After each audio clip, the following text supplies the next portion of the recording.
إن الحمد لله نحمده ونستعينه ونستغفره ونؤمن به ونتوكل عليه ونعوذ بالله من شرور أنفسنا ومن سيئات أعمالنا من يعصهما فإنه لا يضر إلا نفسه ولا يضر الله شيئا أعوذ بالله من الشيطان الرجيم بسم الله الرحمن الرحيم وما خلقت الجن والإنس إلا ليعبدون قال رسول الله صلى الله عليه وسلم اللهم بارك لنا في رجب وشعبان وبلغنا رمضان তরগাঁও দক্ষিণ পাড়া বাইতুন নূর জামে মসজিদ কমিটি ও যুব সমাজের উদ্যোগে চতুর্থ বার্ষিক ওয়াজ ও দোয়া মাহফিলের আজকের সম্মানিত সভাপতি আলহাজ আব্দুল আউয়াল মুন্সি বিশিষ্ট সমাজসেবক কাপাসিয়া, উদ্বোধক প্রধান অতিথি বিশেষ মেহমান, বিশেষ অতিথিবৃন্দ, আমন্ত্রিত ওলামায়ে কেরাম, অতিথিবৃন্দ, সার্বিক সহযোগিতায় প্রবাসী বৃন্দ, আমরা সকলেই জন্য দোয়া করি আল্লাহ তাআলা যেন তাদের এই চেষ্টা এবং যে প্রচেষ্টা করেছেন সেটাকে আল্লাহ তাআলা দ্বীনের জন্য মাকবুল করে নেন। সকলে বলে আমিন। সম্মানিত সুধী, আজকের যিনি প্রধান বক্তা বিশিষ্ট ইসলামী চিন্তাবিদ মুফাসসিরে কোরআন মাওলানা মোহাম্মদ আবু সাঈদ নেসারি, খতিব চকবাজার কেন্দ্রীয় জামে মসজিদ রংপুর। সম্মানিত সুধী, আল্লাহ তাআলা আমাদেরকে সৃষ্টি করেছেন কেন? আল্লাহর ইবাদতের জন্য, ঠিক কি না? অন্য কারো ইবাদতের জন্য তো আল্লাহ তাআলা আমাদেরকে সৃষ্টি করেন নাই। সেজদা করবে একজনকে, তিনি কে? আল্লাহ রাব্বুল আলামিন বলছেন ওয়ামা খালাকাতুল জিন্না ওয়াল ইনসা ইল্লা লিয়াবুদুন। আমি জিন এবং মানুষকে সৃষ্টি করেছি কেবলমাত্র শুধুমাত্র আমার ইবাদতের জন্য, পৃথিবীর অন্য কারো ইবাদতের জন্য নয়। সেজদা করতে হবে একজনকে, তিনি হলেন আল্লাহ। আল্লাহ তাআলা ছাড়া কারো পায়ে সেজদা করা জায়েজ নয়। কেউ যদি কোনো পীরের পায়ে গিয়ে সেজদা করে, কোনো মাজারে গিয়ে সেজদা করে, সাথে সাথে সে ব্যক্তি মুশরিক হয়ে যাবে, ঠিক কি না? আল্লাহ রাব্বুল আলামিন বলছেন ইন্নাল্লাহা লা ইয়াগফিরু আন ইউশরাকা বিহি ওয়া ইয়াগফিরু মা দুনা যালিকা লিমান ইয়াশা ওয়া মান ইউশরিক বিল্লাহি ফাকাদ ইফতারা ইসমান আযীমা। নিশ্চয় যারা শিরিক করলো, আল্লাহ তাআলার সাথে অংশীদারিত্ব স্থাপন করলো, আল্লাহ রাব্বুল আলামিন বলতেছেন সে ব্যক্তি মুশরিক হয়ে গেল। তার জীবনে যত নেক আমল রয়েছে সমস্ত নেক আমল আমি আল্লাহ বরবাদ করে দেই। শুধু তাই নয়, ইন্নাশ শিরকা লাযুলমুন আযীম।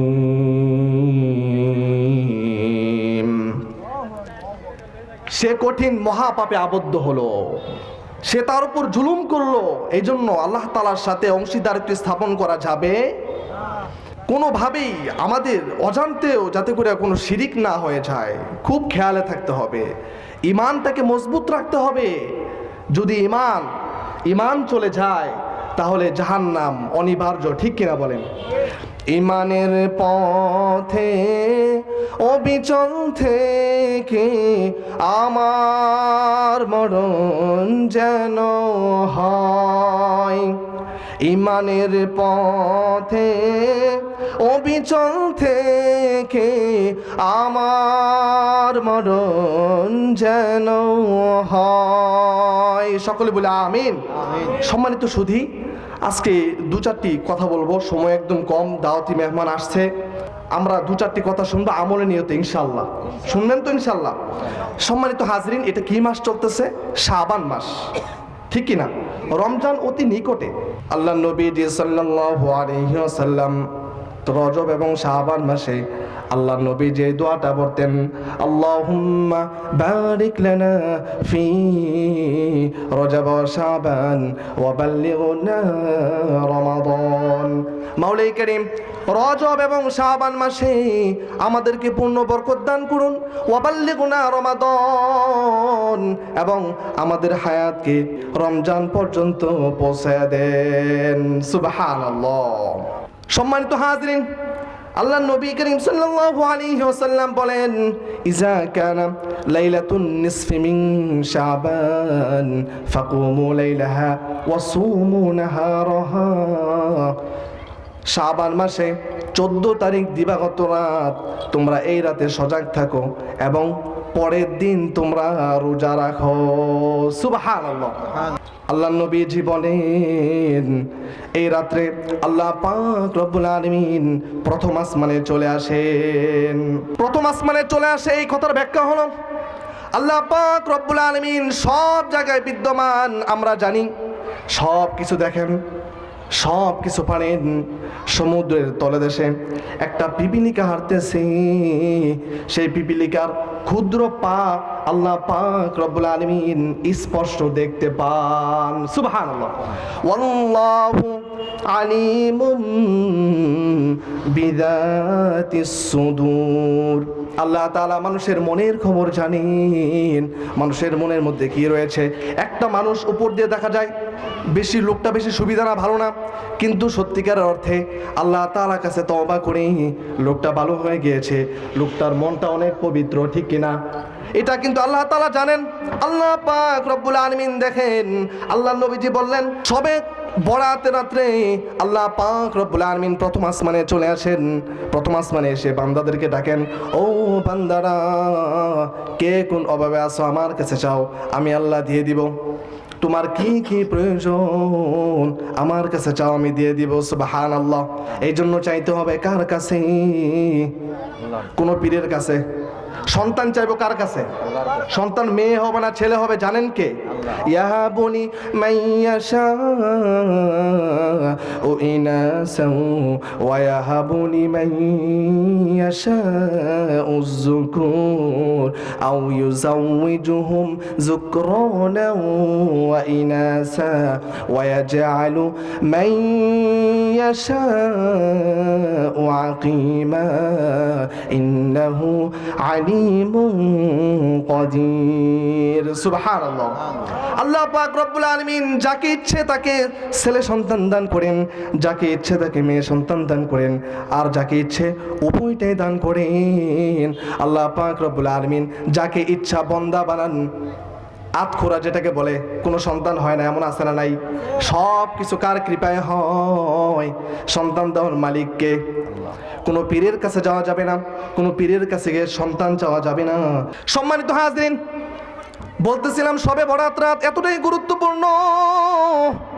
হযরত মা আয়েশা রাদিয়াল্লাহু তাআলা আনহা বলেন, আল্লাহ নবী করিম সাল্লাল্লাহু আলাইহি ওয়াসাল্লাম, আমি ঘরের ভিতরে ছিলাম, আল্লাহ নবী করিম সাল্লাল্লাহু আলাইহি ওয়াসাল্লাম ঘরের ভিতরে আসলেন। ঘরের ভিতরে এসে কাপড় খুলে ফেললেন, আবার সে কাপড়টা পরিধান করলেন। নবী করিম সাল্লাল্লাহু আলাইহি ওয়াসাল্লাম ঘর থেকে বের হয়ে গেলেন। আমি মনে মনে ভাবলাম হয়তো অন্য কোনো স্ত্রীর ঘরে গিয়েছে। তারপরে নবী করিম সাল্লাল্লাহু আলাইহি ওয়াসাল্লামকে ফলো করতে লাগলাম। অন্য স্ত্রীর ঘরে খেয়াল করলাম, কোনো স্ত্রীর ঘরে যান নাই। খুঁজতে খুঁজতে আমি দেখলাম আল্লাহ নবী পয়গম্বর আলাইহিস সালাতু ওয়াস সালাম জান্নাতুল বাকিতে চলে গেলেন। জান্নাতুল বাকিতে গিয়ে তিনি একা একা দোয়া করতেছিলেন। অনেক মানুষ দুনিয়া থেকে চলে গেছে, সকল মুমিন নর নারীর জন্য তিনি দোয়া করতেছিলেন। সুবহানাল্লাহ। শহীদদের জন্য তিনি দোয়া করতেছিলেন। সুল্লি এমন পাওয়া যায় মসজিদে এসে বলে, হুজুর চলেন মোনাজাত করতে যাই। দলবদ্ধভাবে সবাইকে নিয়ে বেষ্টন করে যায় মোনাজাত করতে। এটা কি আল্লাহ নবী যে আমাদেরকে শিক্ষা দিয়েছেন? এমন যদি হয়তো সবাইকে ডেকে তারপরে নিয়ে যাইতেন কবরস্থানে, ঠিক কিনা? কবর জিয়ারত করতে চলে গেলেন, অন্য কোনো মানুষকে ডেকে যান নাই। আল্লাহ নবী সাল্লাল্লাহু আলাইহি ওয়াসাল্লাম এখন দেখে ফেললেন। মা আয়েশা রাদিয়াল্লাহু তাআলা আনহাকে জিজ্ঞাসা করলেন, তুমি আমাকে কেন ফলো করছো?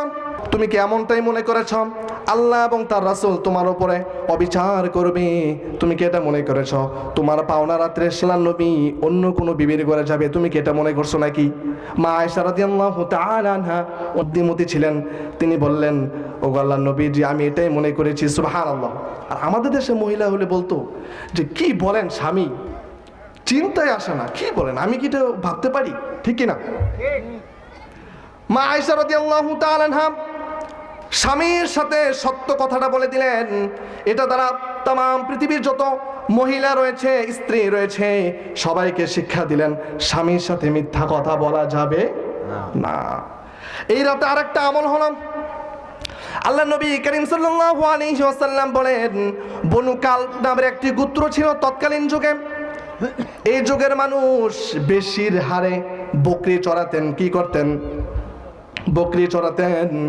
আল্লাহ নবী করিম সাল্লাল্লাহু আলাইহি ওয়াসাল্লাম বলেন, বনু কালবের লোকেরা যেই পরিমাণে বকরি চড়াতো, বকরির প্রত্যেকটা পশমের যেই পরিমাণ পশম, তার চাইতো বেশি মানুষকে আল্লাহ পাক রব্বুল আলামিন শবে বরাতে রাত্রে ক্ষমা করে দেন। সুবহানাল্লাহ।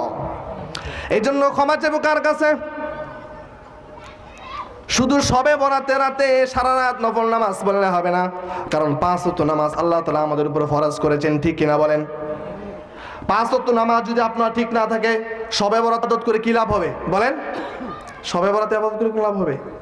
শরীরে কাপড় নাই, মাথার মধ্যে টুপি দিলে কি লাভ হবে? শরীরে কাপড় আগে পরিধান করতে হবে কিনা? তাহলে নামাজ আগে জরুরি, তারপর হচ্ছে অন্য অন্য নফল ইবাদত, ঠিক কিনা বলেন? নিজেদেরকে চিনতে হবে, নিজেদেরকে চিনতে হবে। ফিতনা ফাসাদের জমানায় সকালে ঈমান আছে, বিকালে ঈমান নাই, ঠিক কিনা বলেন? খুব সাবধান, খুব সাবধানের সাথে চলাফেরা করতে হবে। সম্মানিত হাজরিন, এই রাত্রে বিশেষ করে তওবা করার কথা বলা হয়েছে শবে বরাতের রাত্রে। আল্লাহ রাব্বুল আলামিন বলছেন, ইয়া আইয়ুহাল্লাযীনা আমানু তুবু ইলাল্লাহি তাওবাতান নাসুহা। হে তামাম পৃথিবীর মানুষ, গুনাহ করে ফেলেছ, ইচ্ছায় অনিচ্ছায় গুনাহ করে ফেলেছ, নিজের নফসের উপর জুলুম করে ফেলেছ। আল্লাহ রাব্বুল আলামিন বলতেছেন, তোমরা আমার কাছে তওবা করো, তওবার মতো তওবা করো, তাওবাতান নাসুহা। তওবার মতো যদি তওবা করো, আমি আল্লাহ তোমাদের জীবনের সব গুনাহ মাফ করে দিব। সুবহানাল্লাহ। তওবার শর্ত হলো 2টি। সূরা জুমার 54 নম্বর আয়াতে বলেন, ওয়ানিবু ইলা রাব্বিকুম ওয়া আসলিমু লাহু মিন ক্বাবল আন ইয়াতিয়াকুমুল আযাব সুম্মা লা তুনসারুন। আল্লাহু আকবার, আল্লাহু আকবার।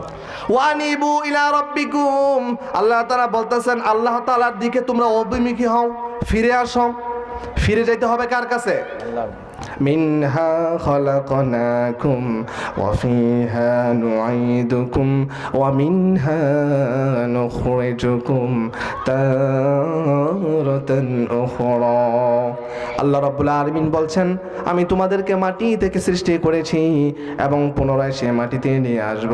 শুধু তাই নয়, কিয়ামতের দিন আমি তোমাদেরকে পুনরায় উঠাবো। বলে আমরা ইবাদত করব কার জন্য? কার জন্য? হজরত চলে আসছেন, আমি আর কথা বাড়াবো না।